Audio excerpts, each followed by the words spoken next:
My name is Hanlin Resiliosa from BSHM 1B, and we're going to report the Taat Bato tribe in Palawan.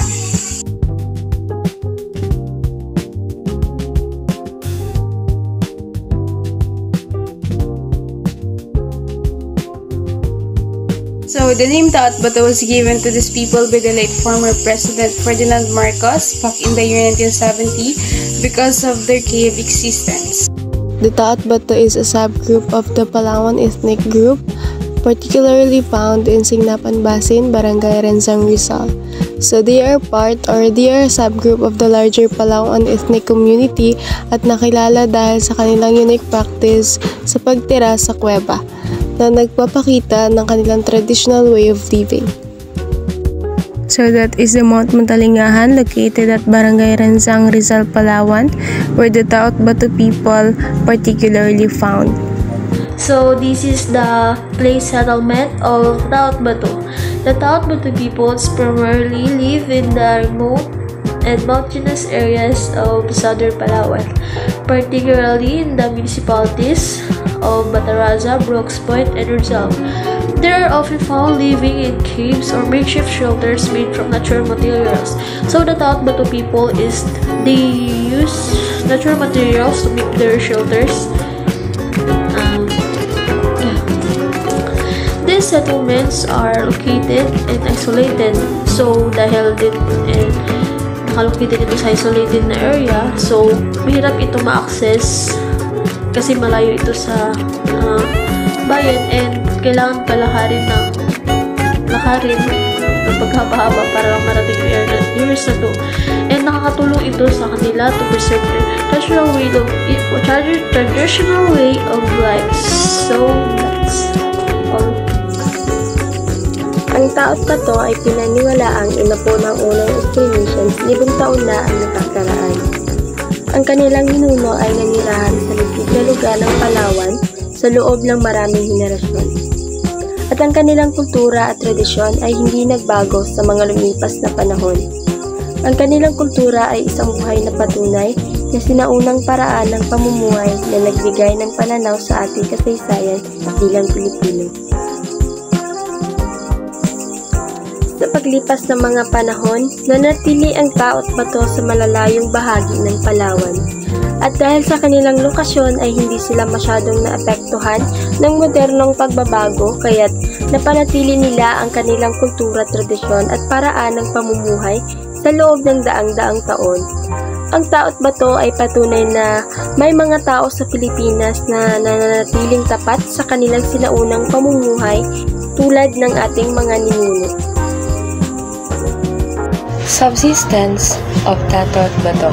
The Taat Bato people of Palawan primarily subsist from swiding farming of kaingin, where they clear all patches of forest to plant crops like rice, corn, sweet potato, and various vegetables.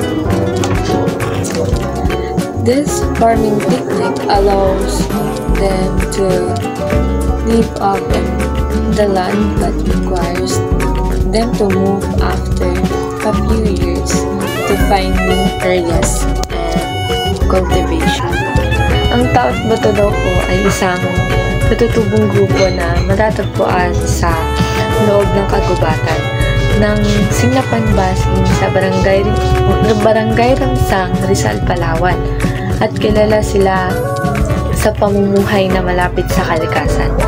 Tinawag silang Taat Bato dahil sa paninirahan nila sa kuweba, sa mga kuweba, lalo na tuwing tag-ulan, bilang proteksyon sa kanila sa tuwing sasapit ang masamang panahon. Ang kanilang ikinabubuhay ay ang swidden farming. Nagtatanim sila ng palay, mais, kamote, at iba pang gulay at prutas para sa kanilang sariling pagkain. At bukod pa sa swidden farming or pagsasaka, isa din sa kanilang ikinabubuhay ang hunting and foraging.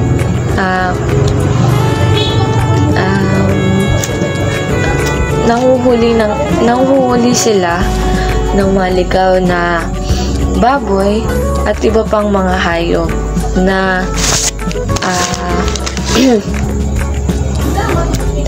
at naghahanap din sila ng mga iba't ibang mapagkukunan ng pagkain para man lang madagdagan pa ang kanilang ibang pagkain na nakuha. Isa din sa kanilang ikinabubuhay ang trade. Nakikibahagi din sila sa tinatawag na sambi o barter o dagang or monetary exchange sa mga malapit na lugar na kabilang dito ang mga taga Kandawaga. Pang-apat po ay ang basketry. Kilala din sila sa kanilang husay sa paggawa ng mga basket. At ang river fishing, isa rito ang nangingisda din sila sa mga ilog at sa sapa gamit ang mga tradisyonal na kagamitan nila sa pangingisda tulad na lang ng lambat, kawit at sibat. Thank you. Environmental challenge of Taot Bato, deforestation and forest degradation. Ito ay ang pagputol nila ng mga puno na hindi na nila pinalitan. For example po, ang pag-convert ng kagubatan para maging residential area o agricultural land na sinasakahan. Subsistence farming naman po is, ang mga Taot Bato ay naglilinis ng maliit na area para po magtanim ng kamuti, gulay, para po sa kanilang sapat na pagkain sa pang-araw-araw. Sa mining naman po is, the negative effect ng habitat loss na sira ang lupa at kagubatan na nagkukos ng pagkawala ng tirahan ng mga hayop. Kaya po kapag nagahan sila is limit na lang po yung nakukuha nilang hayop sa ating kagubatan. Another example po is air pollution. Pagkaroon ng alikabok po na maaring magkaroon ng problema sa kanilang paghinga na nagdudulot din po ng masama sa kanilang kalusugan. Sa agricultural colonization po is pagpapalawak nila ng kanilang sakahan na madalas po nilang ginagawa ay ang pagpaputol ng puno na pwedeng mag-cause ng water depletion po na nagdudulot ng pagkaubos ng tubig sa ilog sa kinukuha nila ng tubig sa pang-araw-araw. Water quality po is hindi po tayo sigurado kung malinis po ang iniinom nilang tubig kahit sa bukal po sila kumukuha.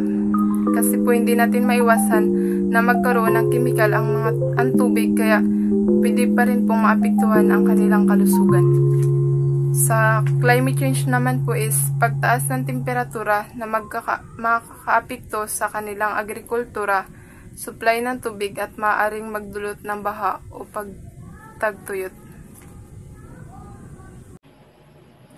Socio-cultural, isolation and limited access. Geographic isolation. Ang mga Taot Bato daw ay nakatira sa liblib na lugar o kuweba na limited lang ang kanilang pakikipag-ugnayan sa ibang tao. Lack of modern amenities. Kadalasan ay kulang sila sa pag-assess sa mga pangunahing amenities tulad ng kuryente, malinis na tubig, at modernong pangangalaga sa kalusugan na maaaring makaapekto sa kanilang pamumuhay. Ang kakulangan ng kuryente ay maaaring mahigpitan ang kanilang pag-assess sa modernong teknolohiya at komunikasyon habang ang kawalan ng malinis na tubig ay nagdudulot ng mga panganib sa kalusugan. Limited education and employment.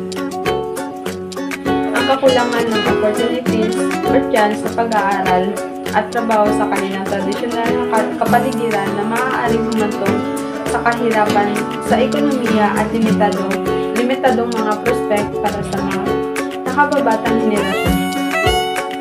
Ang kakulangan sa pag-assess sa edukasyon ay maaaring hadlang ang kanilang kakayahang makakuha ng mga bagong kasanayan at kaalaman na nililimitahan ang kanilang mga pagpipilian para sa pagsulong sa ekonomiya. Cultural of traditional practices. Erosion of traditional practices.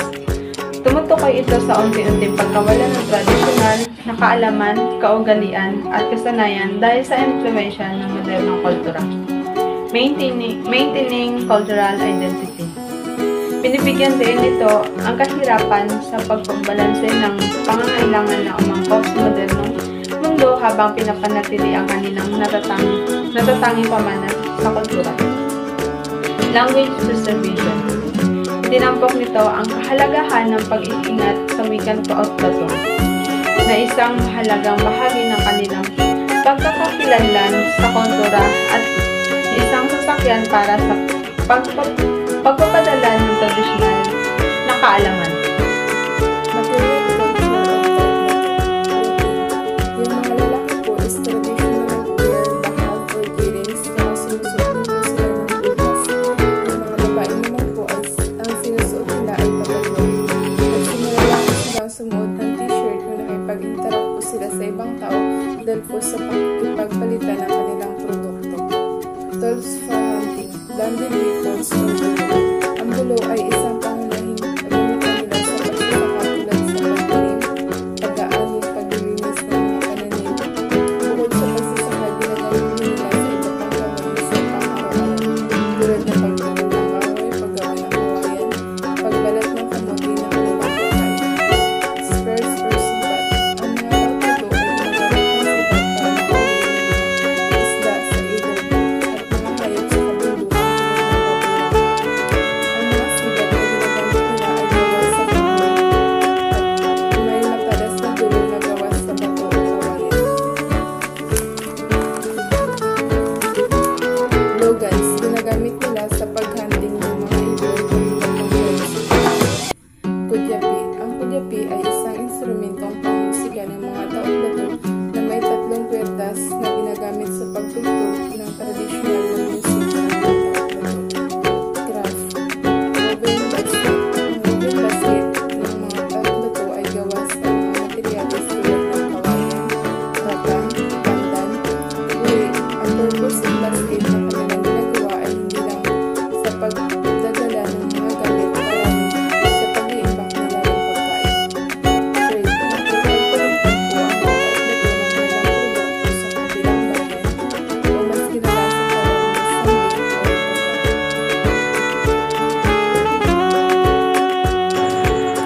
Economic challenges. Subsistence economy. The reliance of subsystems, farming, hunting, and gathering makes them vulnerable to environment changes. A subsistence economy means they produce only enough to survive with little surplus for trade or sale. Limited access to market. The remote location creates significant difficulties in accessing market to sell their goods. This limit their economic opportunities and prevents them from generating income beyond their immediate needs. Remote location and limited infrastructure.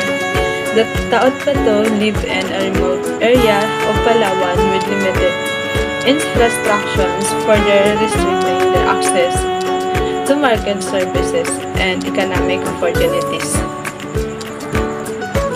Environmental degradation is the deterioration of the environmental through depletion of resources such as quality of air, water, and soil.